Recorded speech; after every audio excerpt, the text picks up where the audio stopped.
And tonight at 5, good evening and thanks so much for being with us. I'm Jennifer Bellamy. And I'm Faith Jesse. And while Roundup's maker plans to appeal, a bill sitting on the governor's desk right now waiting to be signed. It could stop people from suing, and it all comes down to the label.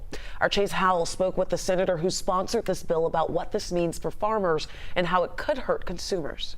Protecting produce or protecting the pockets of massive corporations. A bill waiting to be signed into Georgia law will prohibit people from suing pesticide companies for failing to warn people about potential health risks. The label is the law. Senator Sam Watson sponsored the bill. He says his legislation will help farmers and put more food on people's tables. With all due respect, people will say that this piece of legislation protects the bottom line for corporations and doesn't protect the people that you serve that may need to be warned about the possibility of these chemicals causing cancer. How do you answer that? You can still sue for it causing cancer, but you can't sue for it, failing to warn of it causing cancer if there's no science or research to back that up. Right now, the parent company of Roundup is facing nearly 200,000 lawsuits. The company even setting aside $16 billion to settle them. But come January 2026, suing the company for not warning people about its chemicals potentially causing cancer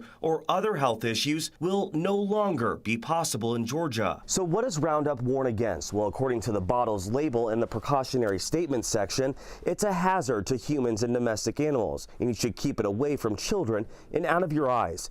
And mind you, this label was approved by the Environmental Protection Agency, which is standard for any pesticide. A EPA or a pesticide label isn't like a nutrition label you might see on snacks or on food at the grocery store. Adam Bellflower is with the Georgia Farm Bureau. He says manufacturers shouldn't be held responsible for something the federal government dictates. If there is an issue with the labeling process, EPA should address the labeling process.